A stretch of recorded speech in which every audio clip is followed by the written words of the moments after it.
Barrett. This is May Ho. It's May 11th, 2021. May is being interviewed today for the BE collection. Thank you. Thank You're you. welcome. Nice to meet you. Nice to meet you too. So, the first question, are you a California native? No, No. I was born in Hawaii. In Hawaii? Honolulu, In Honolulu. yes. And are you, did you have siblings? Or? I have 3 younger sisters. Mhm. So as I remind them every once in a while, I'm the oldest, You're in charge. the most intelligent, Mhm. the prettiest, Mm-hmm. and the most modest. Huh. So, yeah. And so then they try to follow suit. Well, they say things like, well, you know, mom and dad had you, and then they said we could do better. They could do better, so we came along. I said, no, mom and dad had me. Uh-huh. And they said, we want more of her, so, yeah. How long did you stay in Hawaii? We stayed until I was about 10, and then Mhm. 5 days later we came here to California. Mhm. So Where in California did you settle? we settled in, I'm trying to remember, Torrance, not too far away from Harbor General Hospital. I know where that is. Yes. So, And then going to school, were you already in school when you moved here then? well, we were already in school, Uh-huh. yes. I started off with 2 years in elementary school, kindergarten and first grade, and then we transferred to a Catholic school. Was your mother employed? Or was... My mother, no, she was a stay-at-home mom Uh-huh. at the time. And you were asking me about siblings, so Mhm. the one who came right after me, Gail, she was like a year and a half behind me. And then Jane came about a year and a half after her.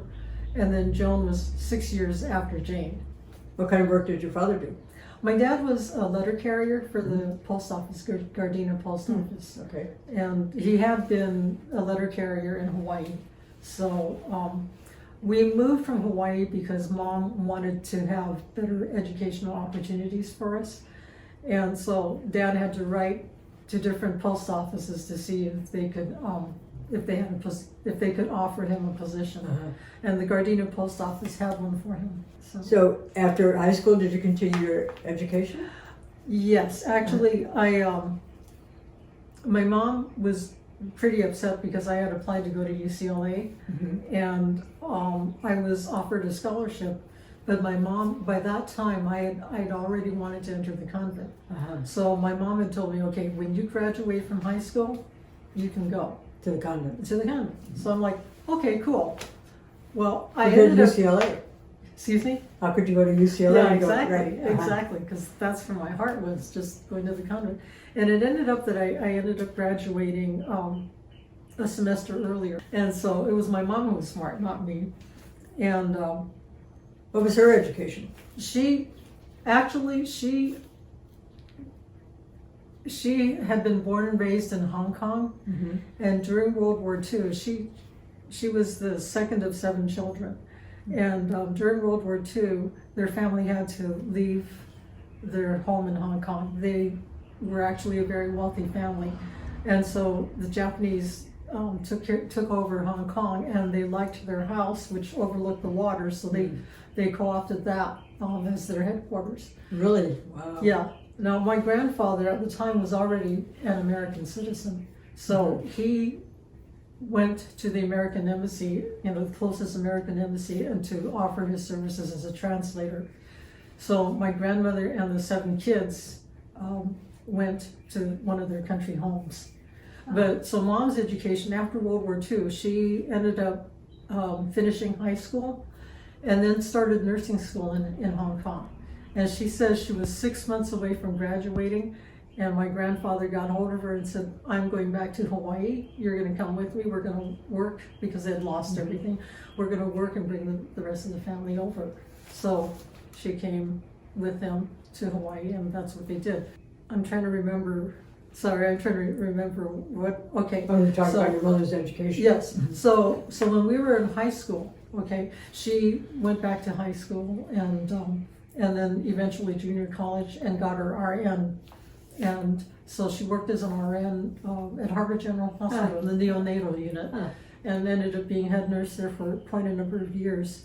So yeah, that was ran her. a very tight unit. Yes, she did. I'm sure she did. Yeah, she did. Good for her. And yeah, So, she used to talk about some of the young interns and residents who used to come up, and she'd have to teach them how to do things That's because they didn't know. Mm-hmm. So, yeah, that's where Mom worked. And at one point there was a young Chinese doctor who was dating one of the nurses there, and the nurse was white, and his mom did not want him to get involved with a white woman. So she begged my mom to try to have him, introduce him to us. I see. And so of course she had him over for dinner a couple of times, and Dad took him out to play tennis with us and all that. And no, I wasn't interested. I was not interested. Mm-hmm. And because I was going to go to the convent, You were focused on going to the convent. I was. What inspired you to do that? Well, when I was a child, going to that Catholic school, Mm-hmm. The nuns had a tradition of adoration in front of the Blessed Sacrament, and they wore these cream-colored. You kind of picture this in your mind. They wore these cream-colored habits, and when they would go for adoration, they would take this red, kind of like a cape, Mm-hmm. and put it around themselves, and then when they would go up for adoration, they would walk up the center aisle, and usually it was two of them. It was kind of a pageantry sort of thing. Yes, exactly. So they walk up the aisle together, and then they'd stand there, and then the two who were on the side for adoration would stand up, and they would go and stand next to them, genuflect all together, and then those two would leave, and the other two would go and take their places. Oh. And we girls would just sit there and go, wow, it was just so fascinating. How old were you to then? us. I was about 8, 9. Uh-huh. Yes, 7, 8, 9. And it was just really fascinating. And for some reason, there was something about it that made me think, God must really be important if people want to spend time with Him.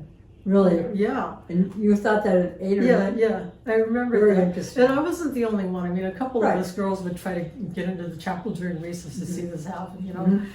But it was something that just kind of stuck with me. Mm-hmm. But when you went to high school, then you didn't have that experience of the adoration. No, but it was something that was still within Still me. with you. And yes. Mm-hmm. And so I was sitting here thinking, because when I was in high school, I actually, one of my closest friends would come by. I had my own room and it faced the street. My close friend would come by like at 6 in the morning, and I would climb out the window and go into this on Sunday morning. Mm-hmm. Climb out the window and get into her car. Then we go to the 6:30 mass, and then after mass was over, she dropped me off, and I climbed back in, and So nobody knew you were so going. nobody knew I was going to church. You were determined. Yes, I was determined, and I met the nuns who were there at that teaching at that particular church. They were the Salesian sisters that I eventually joined, and I would go and see them every once in a while when I could, without my mom and dad knowing. Did you see individual sisters or? Yes, a few of them. Yeah, exactly. One of them. Did you talk to them about your vocation? Yes, I did. I did, and they were very, very open to listening to me. So eventually, when I did graduate from high school, and Mom found out about the fact that I didn't respond to UCLA for their scholarship, she was very upset and said, "No, you're not going to go To the convent? Yes, I'm not going to go to. You're not going to go to the convent. You're going to come with me to Harvard College. You're going to start taking some classes there." So I went to Harvard College for a couple of years and started taking classes, and I ended. So during any of this time, were you aware of your attraction to women or girls? No.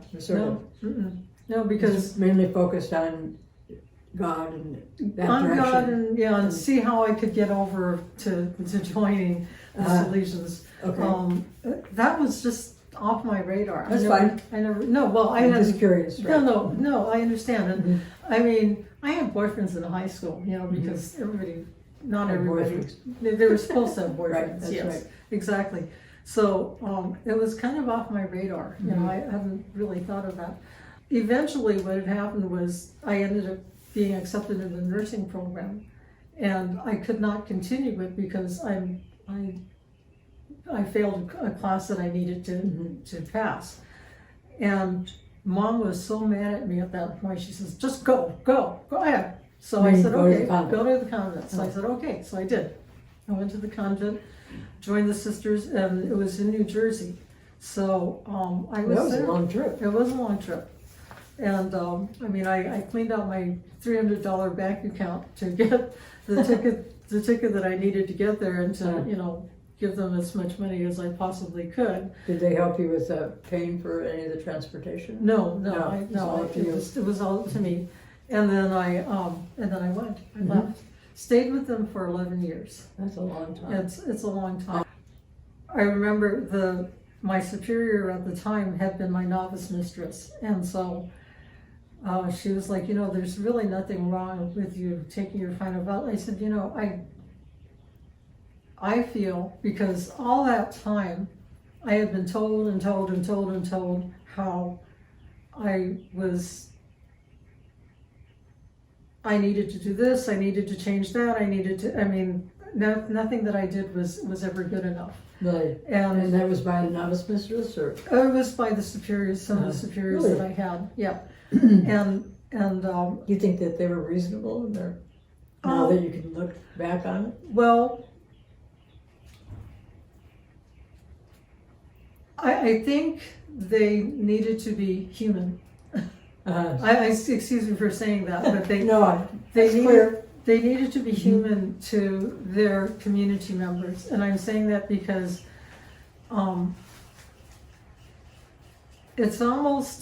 there was almost the idea of, yes, we need to be charitable, we need to be kind, but not within the community.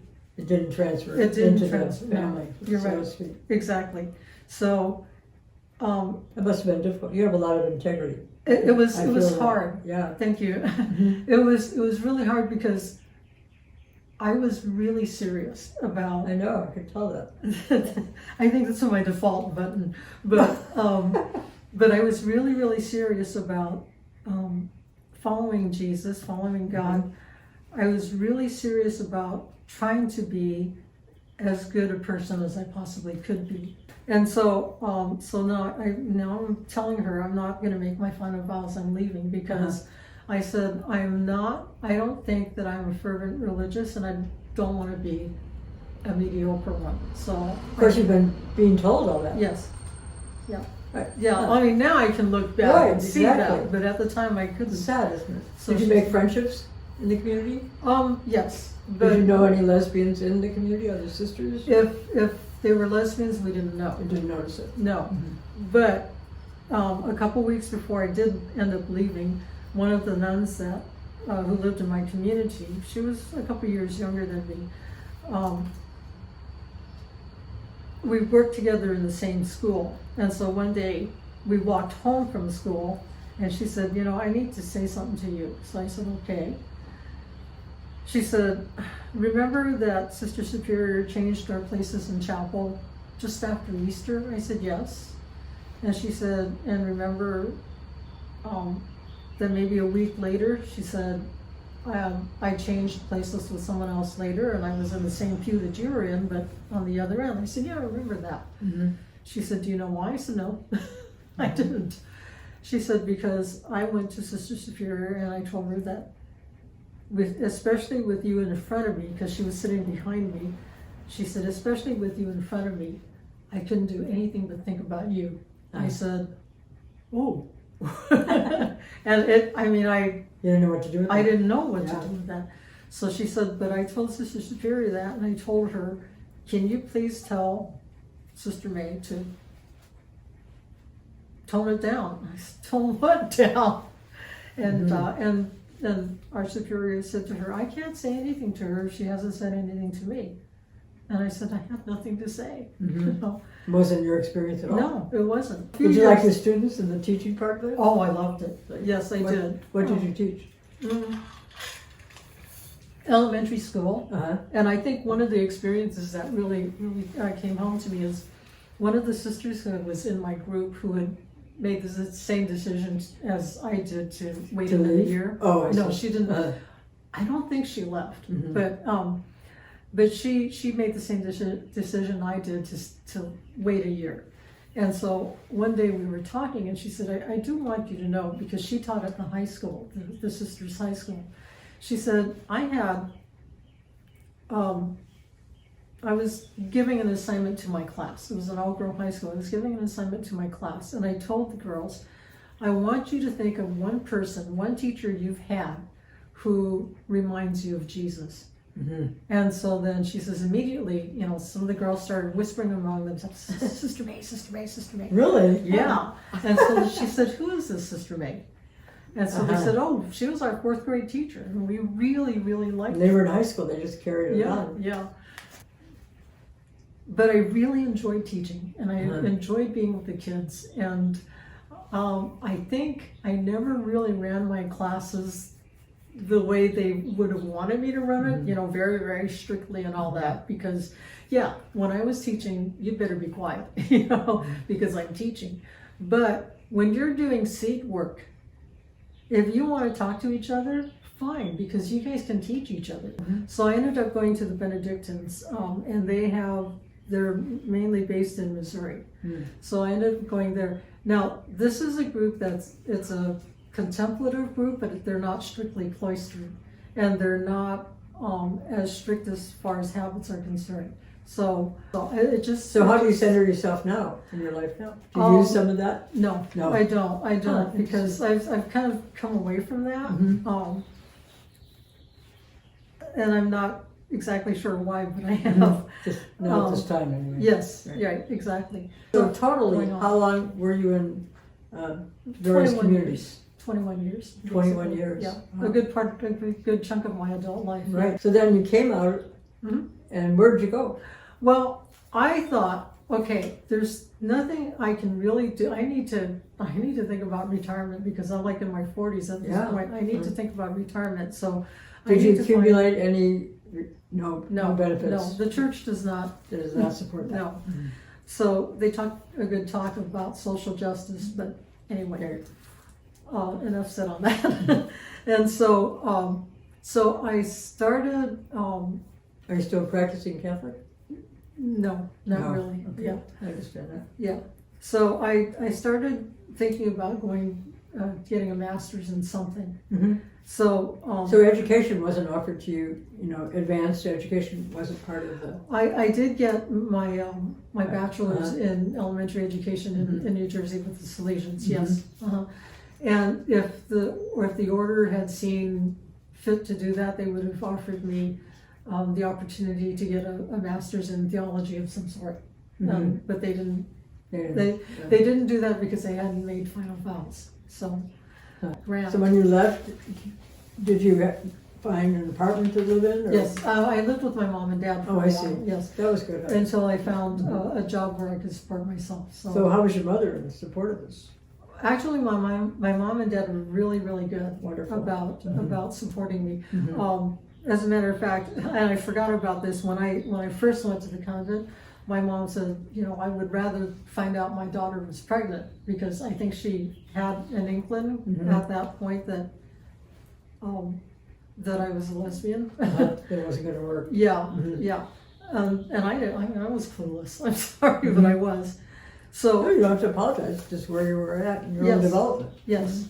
So I ended up going to get a master's in psychology at Cal State LA, and while I was there, I was told that I should probably go for a PhD. So that's a compliment. Yeah, it was. So the mentor that I had was really good. So she set me up with one of the professors over at UCR at Cal State, University of California, Riverside. And I was really interested in the work she was doing with Asian Americans. So we talked, and she accepted me into her program. I'm like, okay, I need a job. Well, at that particular point in time, I was offered the job that I eventually retired from, director of religious education at the church that I was going to. At that time, were you living independent? Yes, I was. I'm indulging myself by reading stories that I like, and they happen to be stories of women with strong characters. I'm like, oh, okay, yeah, that makes sense, because I want to be, and I want to be a woman, a strong character, a strong woman. Okay, I want to be that. So I began to realize that a lot of the books that I was reading had to do with lesbians, Really? lesbian detectives. Really? That's a yes, good one. I haven't yeah, read that one. Yeah, lesbian detectives. And so in one particular one, one of the main characters is explaining to the person who would eventually become her wife, it's not that I don't like men, it's just I like something softer in my bed, something with more curves, less hair, and I'm sitting there because I had been thinking, I don't know why, the things had been going around in my mind, and now that I wasn't busy with trying to do Be school perfect. stuff, Mhm. or be perfect, Mhm. yes. I had time to ruminate and think about Mhm. me at this particular point in time. So all of a sudden it struck me, that feels right. That really feels right. And I remember sitting up in bed and looking at this going, seriously? What was the name of the book? Remember? Ice. Yes, Ice. Ice by, I can't remember the name of the author. But I'm like, seriously? Does this mean? No, I'm not, no. Seriously? 59 and a half. It took that long before I all right. really, Yeah.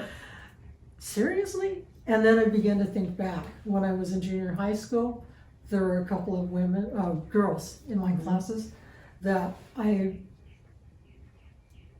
thought were just people I really liked.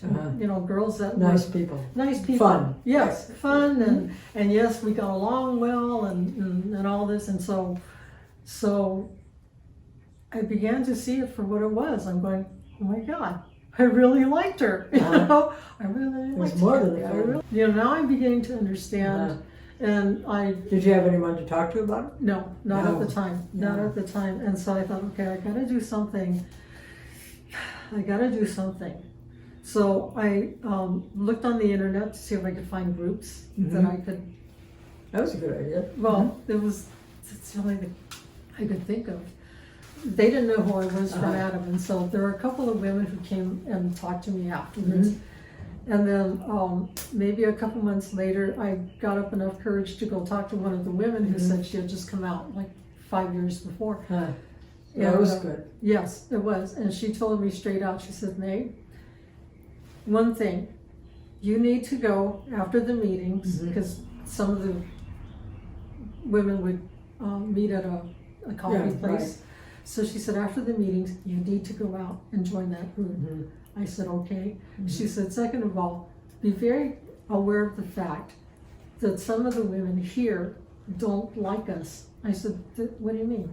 She said, some of them have known since they were very, very young that they were gay, that they're lesbians. She said, you and I came out later, and they don't want to have anything to do with us. And I said, really? Strange, huh? Yeah.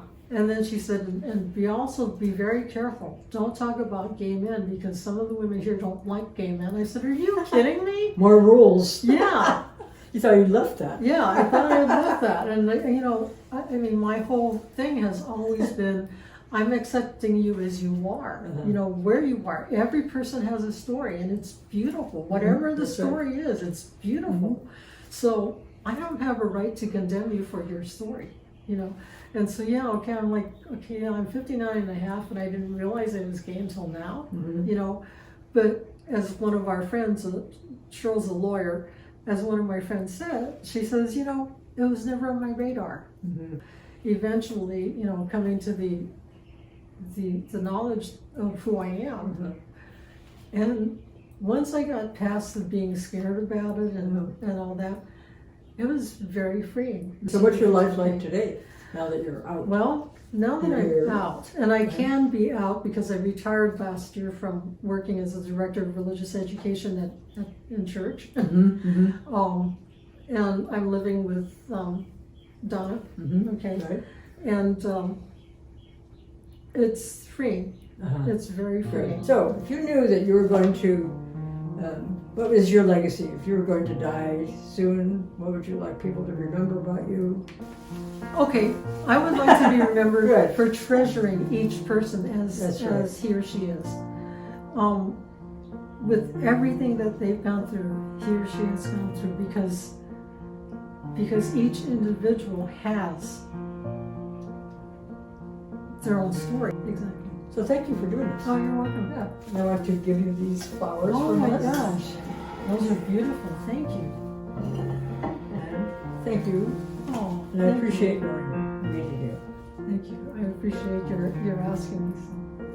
Yes. And I yes. hope I've helped in some way.